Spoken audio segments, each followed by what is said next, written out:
Hello friends, मेरे digital classes में आप लोग का बहुत बहुत फिर से नए सेशन में स्वागत करता हूं। तो हम छत्तीसगढ़ की जो है मिडिवल हिस्ट्री, छत्तीसगढ़ की जो है मध्यकालीन इतिहास के बारे में जो हम पढ़ रहे थे। ये हमारा थर्ड पार्ट है, ठीक है, थर्ड या फोर्थ पार्ट है, ठीक है जी।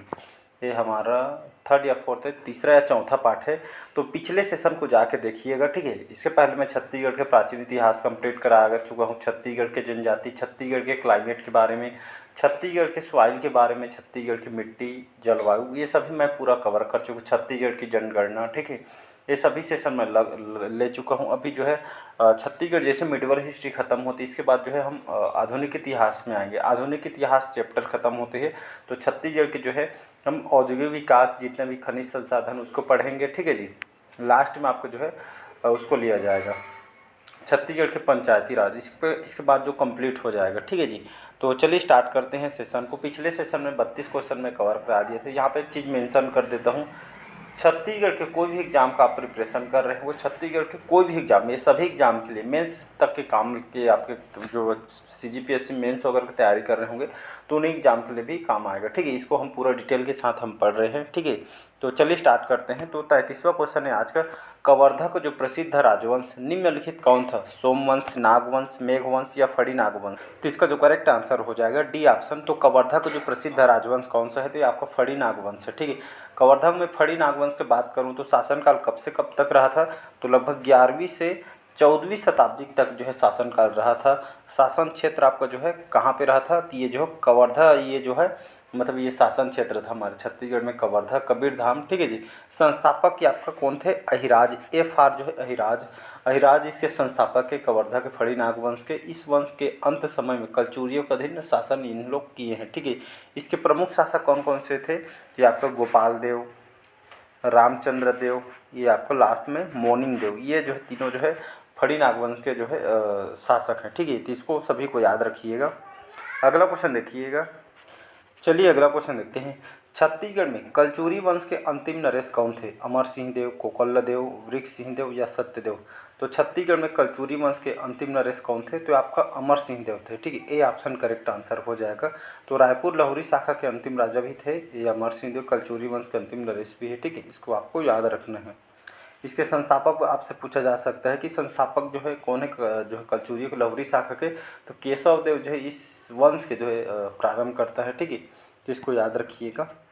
नेक्स्ट क्वेश्चन देखिए। अगला क्वेश्चन है, निम्न में से कौन सा जो व्यक्ति है भारतीय संविधान सभा के सदस्य रहे? माधवराव सप्रे, रामप्रसाद पोटाई, श्यामचरण शुक्ल या इनमें से कोई नहीं? इसका जो करेक्ट आंसर हो जाएगा B option correct answer, Ramprasad Potai इसका करेक्ट आंसर हो जाएगा। ये जो व्यक्ति भारतीय संविधान सभा के सदस्य थे, ठीक है।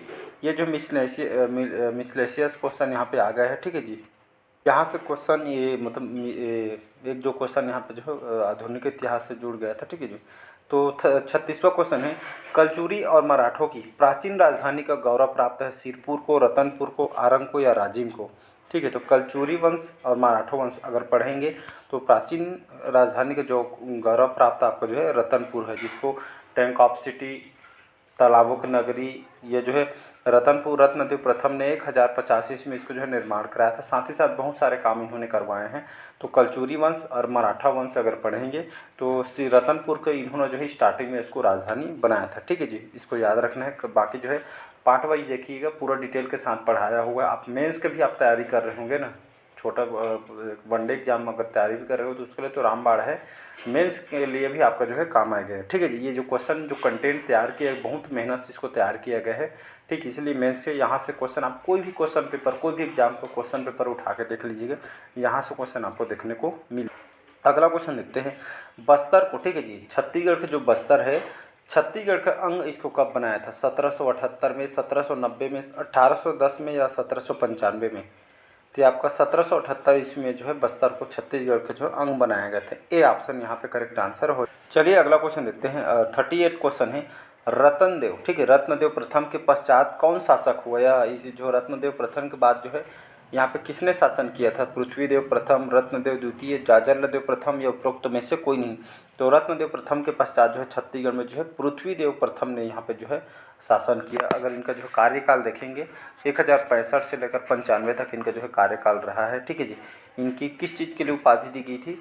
तो आपका सकल कौशलाधिपति, ठीक है, सकल कौशलाधिपति की जो है ये उपाधि इनको दी गई है। साथ ही साथ प्रचंड कौशलाधिपति की उपाधि इन्होंने धारण की है, ठीक है। और ये ताम्रपत्र, अमोदा ताम्रपत्र, इस ताम्रपत्र के अनुसार 21,000, ठीक है, कितना गांव, 21,000 गांव के जो है स्वामी थे कौन, पृथ्वीदेव प्रथम, ठीक है। ये जानकारी कहाँ से प्राप्त होती है, तो अमोदा ताम्रपत्र से, ठीक है। और इस ताम्रपत्रों में उसे जो है महामंडलेश्वर पंच महाशब्द भी इसको जो है कहा गया, इस ताम्रपत्र में इसे उल्लेखित किया गया, ठीक है जी।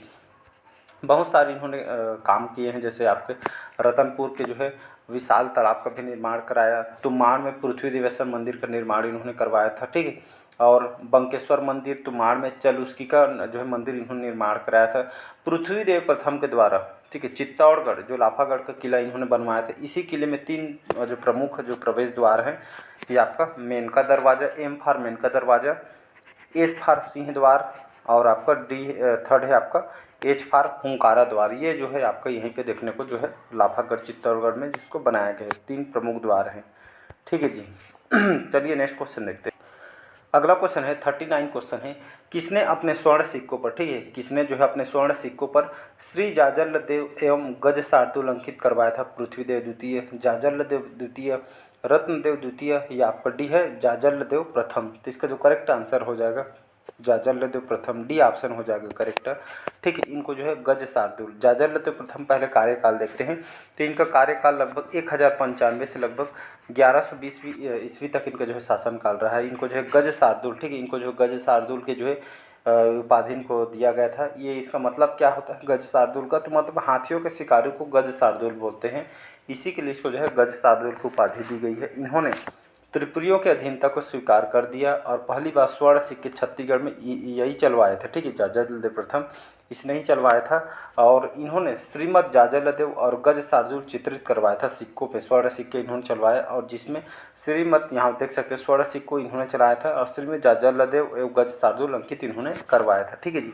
इसको आपको याद रखें। इन्होंने जांजगीर जो शहर है, ठीक है, इसको पहले उस समय जांजगीर जाजल्यपुर के नाम से इसको जाना जाता था, ये नगर इन्होंने बसाया।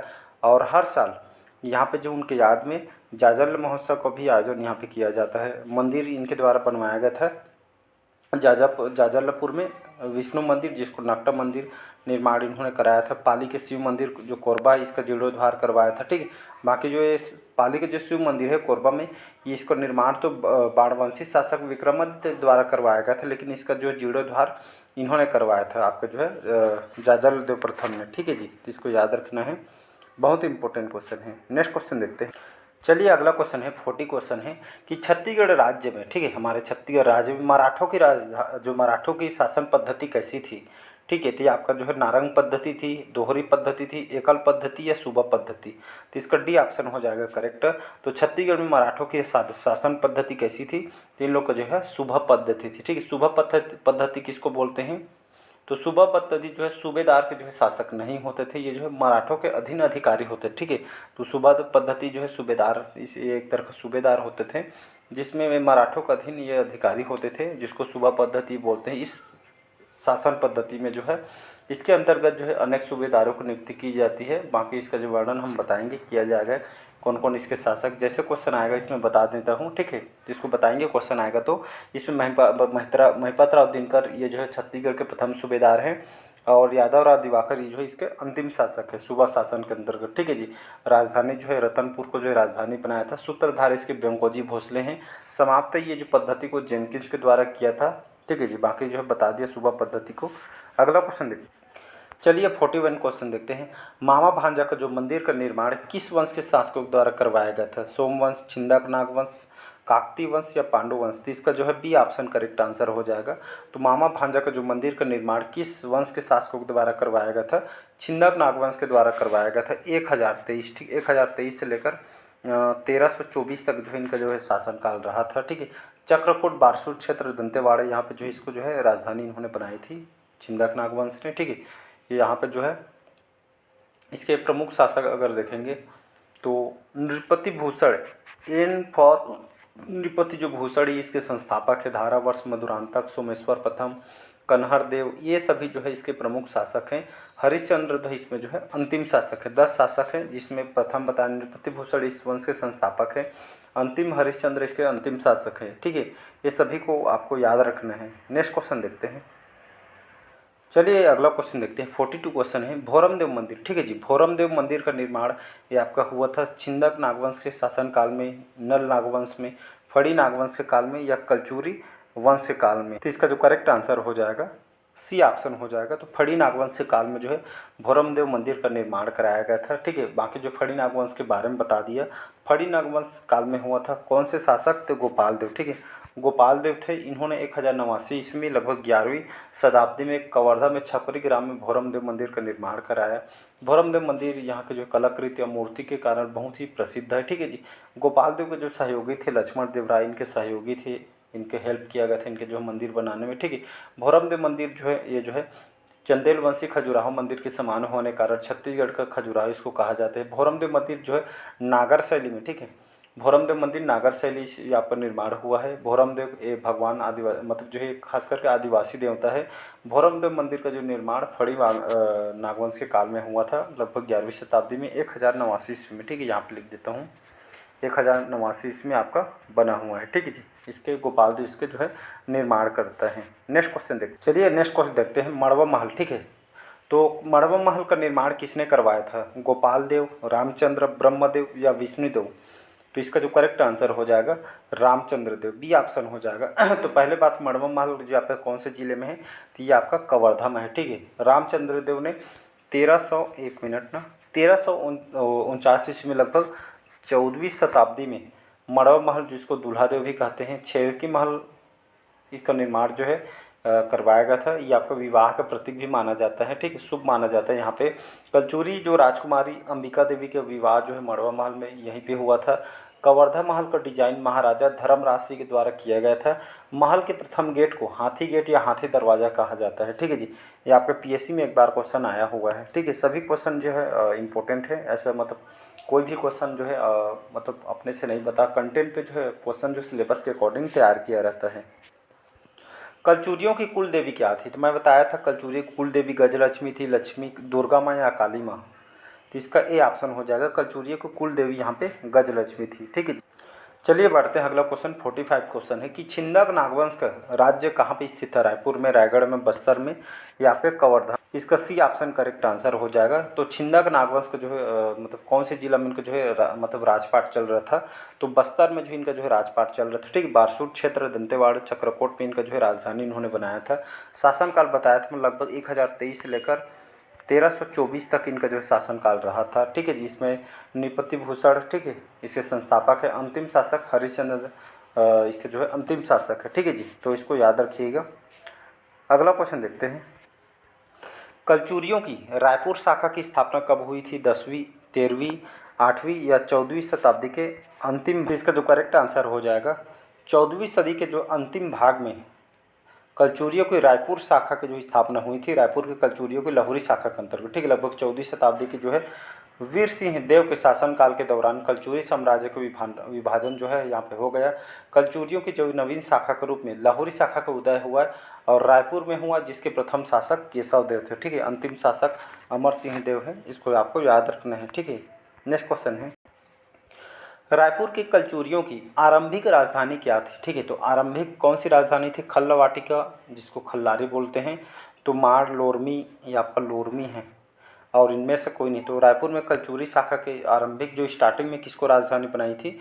तो ऑप्शन में जैसे खलवाटिका है तो खलवाटिका लगाइए, खल्लारी है तो खल्लारी, महासमुंद है तो महासमुंद, अब महासमुंद जिले के अंतर्गत आती है। तो जो इसको राजधानी बनाया था, ठीक है जी, इसको आपको याद रखें। बाकी कलचुरी लगभग बताओ 14वीं शताब्दी के अंतर्गत यहाँ पे जो है साम्राज्य के यहाँ पे जो है स्टार्ट हुआ था, ठीक है। केशव देव, रामचंद्र देव, ब्रह्मदेव, अमर सिंह देव, ये जो है इस वंश के शासक हैं, ठीक है जी। तो इसको याद रखना है। 48 क्वेश्चन है कि किस कलचुरी शासक ने सकल कौशलाधिपति की जो है पदवी धारण की थी? कलिंगराज, रत्नराज प्रथम, पृथ्वीदेव प्रथम या जयलदेव? ठीक है जी। तो यहाँ पे बोला जा रहा है कि कौन से जो कलचुरी जो शासक है जिन्होंने सकल कौशल अधिपति को उपाधि धारण की थी। इसका क्वेश्चन आपको जो है कमेंट बॉक्स में इसका आंसर आपको देना है, ठीक है। सीरियसली आप तैयारी कर रहे होंगे तो इसका आंसर आप ज़रूर दीजिएगा, ठीक है। नहीं पता है तो कुछ भी करके आंसर इसका दीजिएगा, क्योंकि आपका जो है मेंस तक के, ठीक है, सीजीपीएससी में, व्यापम में बहुत बार लगभग 5 से 6 बार ये क्वेश्चन आपका रिपीट हुआ है, ठीक है। प्री में तो 2 बार रिपीट हो गया है, व्यापम में 2 बार रिपीट हुआ है, सीजीपीएससी आईटीआई जो प्रिंसिपल के पेपर होते हैं इसमें बहुत बार रिपीट हुआ है। तो इसका आंसर कमेंट सीरियसली प्रीवियसली अगर तैयारी करते होंगे तो आपको पता होगा आंसर, कमेंट बॉक्स में कमेंट करके बताइएगा, ठीक है। बाकी नहीं पता होगा तो कल तो मैं इसका आंसर जो है बता दूंगा, ठीक है। तो उसका आंसर कमेंट बॉक्स में कमेंट करके बताइएगा।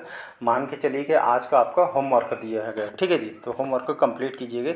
49 क्वेश्चन है कि रतनपुर के किस कलचुरी जो सम्राट के रतनपुर के किस कलचुरी सम्राट के जो प्रधानमंत्री थे गंगाधर ने रतनपुर के निकट एक वीरा देवी मंदिर का निर्माण कराया था? रत्नदेव प्रथम, रत्नदेव तृतीय, जाजलदेव प्रथम या जाजलदेव द्वितीय? तो इसका जो करेक्ट आंसर हो जाएगा बी ऑप्शन, रत्नदेव तृतीय, ठीक है। इनका कार्यकाल 1178 से 98 तक इनका जो है कार्यकाल रहा है, ठीक है। जीर्णोद्धार रत्नदेव तृतीय के जो सेनापति थे गंगाधर राव खरौत के लक्ष्मणेश्वर मंदिर का जो है जीर्णोद्धार इन्होंने कराया। ये क्वेश्चन भी पूछा गया है। इन्होंने रतनपुर के लखनी देवी जो इसको एक वीरा देवी जो मंदिर इन्होंने निर्माण कराया। रतनपुर के जो है पूरा रति जो शिव मंदिर का भी इन्होंने बनवाया था। इनके काल में भयंकर भी अकाल पड़ा था। देखिए एग्जाम में क्वेश्चन पूछ सकते हैं कि किसके शासनकाल में अकाल पड़ा था, तो रत्नदेव तृतीय के शासनकाल में पड़ा था। इनके जो सेनापति गंगाधर राव ने खरौत के लक्ष्मणेश्वर मंदिर का जीर्णोद्धार कराया। लखनी देवी जो कि वीरा देवी के मंदिर निर्माण कराया। दूसरा पॉइंट, 2-3 पॉइंट हो गए। रतनपुर के पूरा रति शिव मंदिर का निर्माण कराया और इन्हीं के काल में जो है अकाल पड़ा था। ये 3-4 क्वेश्चन इनसे बच सकते हैं, ठीक है जी। चलिए आज का लास्ट क्वेश्चन है कि किसने अपने सिक्कों पर गज शार्दुल अंकित करवाया था? CGPSC 2014 के पेपर में आया हुआ है, देख सकते थे। इसलिए कंटेंट पे ज़्यादा मेहनत करता हूँ मैं, ठीक है जी। कोई भी क्वेश्चन यहाँ पर कराने कोई मतलब नहीं है, आपके फ्यूचर के साथ मैं खिलवाड़ नहीं कर सकता हूँ, ठीक है जी। तो कौन से जो शासक है जिसने अपने सिक्कों पर जो है गज शार्दुल अंकित करवाया था? कमलराज, जाजलदेव प्रथम, रत्नदेव द्वितीय या जाजलदेव द्वितीय? तो इसका जो करेक्ट आंसर हो जाएगा जाजलदेव प्रथम। इन्होंने जो अपने सिक्कों पर, मतलब इन्होंने तो छत्तीसगढ़ में जो पहली बार स्वर्ण सिक्के चलाए हैं, इन्होंने जो अपने सिक्कों पर श्रीमद जाजलदेव गज शार्दुल चित्रित जो है अपने सिक्कों पे जो है करवाए गए थे। इनका जो है कार्यकाल देखेंगे, ये अभी बताया था, मतलब 1095 से लेकर 1120 ईस्वी तक इनका जो है शासनकाल रहा था, ठीक है जी। बाकी इनके बारे में बता चुका हूँ, ठीक है जी। तो कैसा लगा सेशन ज़रूर बताइएगा। पहले बार आए हैं तो चैनल को सब्सक्राइब करके रख लीजिएगा ताकि नोटिफिकेशन आप तक पहुँच पाए। और इनसे लगभग 1-2 पार्ट और आएगी, इसके बाद जो है कंप्लीट हो जाएगा। आपसे रिक्वेस्ट है जितने भी पार्ट डले हैं उसको पार्ट वाइज देखिएगा, इसके बाद इसको देखिएगा, ठीक है जी। और चैनल को लाइक शेयर ज़रूर सब्सक्राइब कीजिएगा, ठीक है जी। अच्छा लगा तो मिलते हैं अगले पार्ट में। आज का सेशन यही तक रखते हैं।